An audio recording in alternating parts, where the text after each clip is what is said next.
Hello students, आज हम पढ़ने वाले हैं बैटरी चार्जिंग की विधियाँ। क्या होता है charging methods of battery, battery को कितनी विधियों से चार्ज कर सकते हैं उसके बारे में पढ़ेंगे।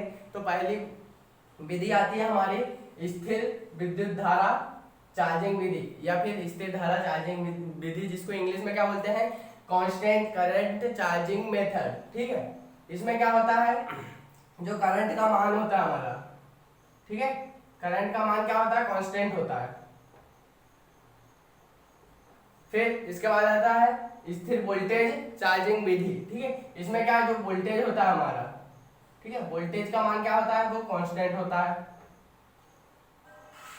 फिर ट्रिकल चार्जिंग, ट्रिकल चार्जिंग में क्या होता है, इसमें हम 1 एम्पियर की विद्युत धारा देकर किसी बैटरी को चार्ज करते हैं। ठीक है, इसको क्या बोलेंगे, ट्रिकल चार्जिंग बोलेंगे। 1 एम्पियर से कम विद्युत धारा चार्जिंग विधि जो होगी, हमारा धारा का मान होगा उसको 1 एम्पियर रखेंगे, उसमें उसको हम क्या बोलेंगे, अधिक समय तक चार्ज करेंगे उसको बोलेंगे हम ट्रिकल चार्जिंग। ठीक है, फिर होता है रेक्टिफायर विधि। क्या होता है रेक्टिफायर मेथड, इसमें कौन कौन से कंपोनेंट यूज किए जाते हैं उनके बारे में हम पढ़ते हैं। ठीक है, ये होगा हमारा। इसके बाद देखते हैं हम स्थिर धारा चार्जिंग विधि क्या होता है। स्थिर धारा चार्जिंग विधि में क्या होगा, कांस्टेंट करंट रहेगा, हमारा जो करंट का मान होगा, करंट की वैल्यू होगी वो क्या होगी, स्थिर रहेगी, इसलिए इसको क्या कहते हैं, स्थिर धारा चार्जिंग विधि कहते हैं। ठीक है, इसमें क्या होता है, एक चार्जर होता है, डीसी चार्जर, जिसे हम क्या करते हैं, करंट का मान जो है हमारा उसको स्थिर करते हैं। क्या होगा, देखो इसको हम सप्लाई देंगे 110 वोल्ट या फिर क्या होगा 220 वोल्ट, 110 वोल्ट या फिर 220 वोल्ट कौन सी सप्लाई देंगे, डीसी सप्लाई देंगे। ठीक है, उसके बाद क्या होगा, सर्किट में हमारे फ्यूज लगे होंगे। ये क्या है, फ्यूज, जो कि अगर ज्यादा करंट होती है, ओवरलोड होता है, तो वो क्या, फ्यूज कट ऑफ हो जाएंगे और हमारा जो उपकरण है, चार्जर है, उसको क्षति होने नहीं देंगे। ठीक है, उसके बाद ये क्या है, ये हमारा एमीटर। ठीक है,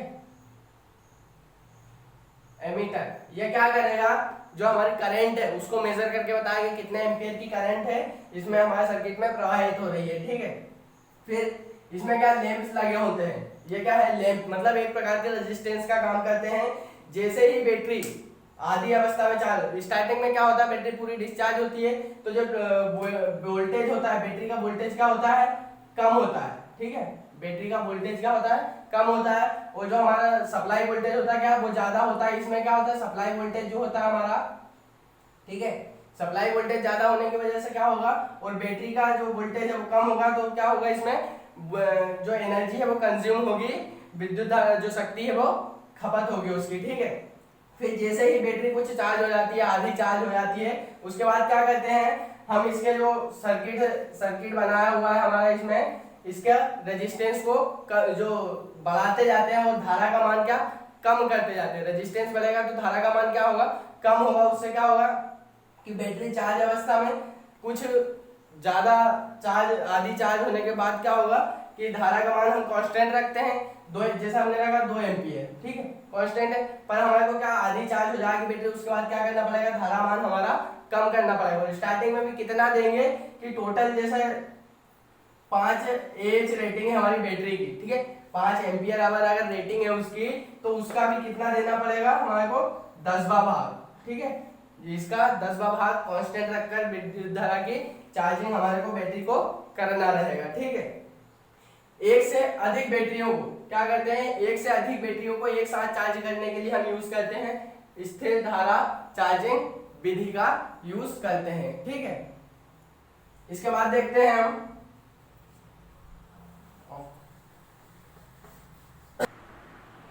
स्थिर वोल्टेज विधि में क्या करेंगे हम, कि इसमें जो हमारा वोल्टेज होगा चार्जिंग काल के दौरान, चार्जिंग अवस्था में क्या होगा, हमारा जो वोल्टेज होगा वो क्या होगा, स्थिर होगा। इसमें भी सेम बेसिक प्रोसीजर होगी, डीसी सप्लाई होगी। कौन सी सप्लाई होगी, डीसी सप्लाई को भी वो अब सप्लाई हमारी बैटरी की क्षमता पर निर्भर करती है।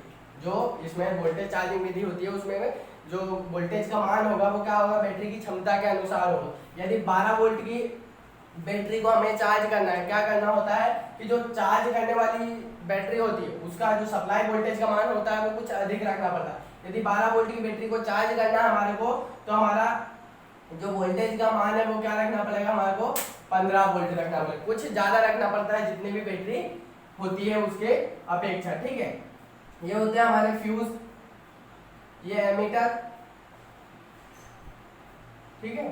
फिर और यहाँ पर लगा हुआ होता है वोल्ट मीटर पैरेलल में। एमीटर कभी भी सीरीज में लगता है और पैरेलल में लगता है हमारा वोल्ट मीटर। वोल्ट मीटर क्या करेगा, हमारी वोल्टेज को प्रदर्शित करेगा, ठीक है ना। इसके बाद इसमें एक लगा हुआ होता है रियोस्टेट और रेजिस्टेंस, मतलब जो रेजिस्टेंस होता है वो हमारा वोल्टेज को, धारा मान को कम ज्यादा करने के लिए लगा हुआ होता है, ठीक है। फिर एक से अधिक बैटरियों को चार्ज करने के लिए हम क्या इसको पैरेलल में लगाते हैं। किस में लगाते हैं, पैरेलल में। यदि हम स्थिर धारा चार्जिंग विधि की बात करते हैं, ठीक है, स्थिर धारा चार्जिंग विधि की बात करते हैं तो उसमें हमारे को एक से अधिक बैटरियों को चार्ज करने के लिए क्या करना पड़ेगा, उनको सीरीज में लगाना पड़ेगा। यदि स्थिर वोल्टेज विधि का यूज करते हैं हम तो एक से अधिक बैटरी को चार्ज करने के लिए क्या पैरेलल में लगाना पड़ेगा, समांतर क्रम में लगाना पड़ेगा, ठीक है। स्टार्टिंग के समय इसमें क्या होता है, धारा का मान जो होता है, करंट का जो मान होता है वो क्या अधिक होता है, पर जैसे जैसे बैटरी चार्ज होती जाती है बेसिक करंट का मान क्या होता जाता है, कम होता जाता है, ठीक है। इसके बाद देखते हैं हम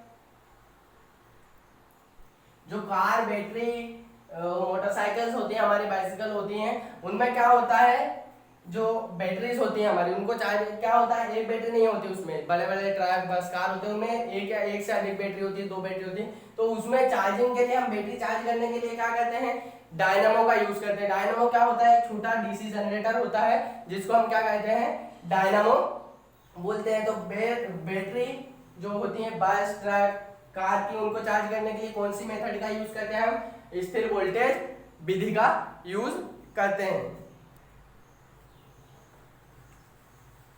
कर दिया ना, कितने मिनट का हुआ। तीसरे नंबर पर आती है हमारी ट्रिकल चार्जिंग। ट्रिकल चार्जिंग क्या होता है कि जो हमारी लेड एसिड बैटरी होती है, क्या होता है, लेड एसिड बैटरी होती है, उसमें जो सल्फेशन दोष होता है हमारा, सल्फेशन दोष को दूर करने के लिए क्या करते हैं, हम ट्रिकल चार्जिंग का यूज करते हैं। ट्रिकल चार्जिंग होता क्या है कि हमारी जो बैटरी सामान्य धारा होती है, विद्युत धारा मान होता है उसका 2 से 3% बैटरी को चार्ज करने के लिए, टोटल विद्युत धारा का 2 से 3% बैटरी का जो एनर्जी होती है, एम्पियर करंट रेटिंग होती है, वो हमें देना होता है। इसी को हम कहते हैं ट्रिकल चार्जिंग, ठीक है। ट्रिकल चार्जिंग ये हो गया। इसमें क्या होता है कि बैटरी जो चार्जिंग है, हम ये नहीं, कम धारा मान रहेगा तो क्या होगा कि बैटरी चार्ज होने में 1 से 2 हफ्ते लग सकते हैं। क्या हो सकता है, 2 सप्ताह लग सकते हैं, ठीक है, 1 से 2 सप्ताह लग सकते हैं। क्यों, क्योंकि इसका जो करंट का मान क्या होता है, कम होता है, ठीक है ना। चौथे नंबर पर आती है हमारी रेक्टिफायर विधि। रेक्टिफायर विधि में क्या होता है, जब हमारे पास डीसी सप्लाई ना हो, डीसी सप्लाई होती है तो हम क्या करते हैं, स्थिर धारा चार्जिंग विधि का यूज कर सकते हैं, स्थिर वोल्टेज विधि का यूज कर सकते हैं और ट्रिकल चार्जिंग का यूज कर सकते हैं। यदि हमारे पास एसी सप्लाई उपलब्ध हो, क्या हो, एसी सप्लाई उपलब्ध हो, तो इसमें क्या करते हैं, हम उसको रेक्टिफाई करते हैं। 230 वोल्ट एसी सप्लाई यहाँ पर हम देते हैं। क्या क्या इसमें कंपोनेंट लगते हैं हमारे को, ठीक है, हमें लगेगा इसमें ट्रांसफार्मर लगेगा, ठीक है, रेक्टिफायर डायोड लगेंगे, SCSR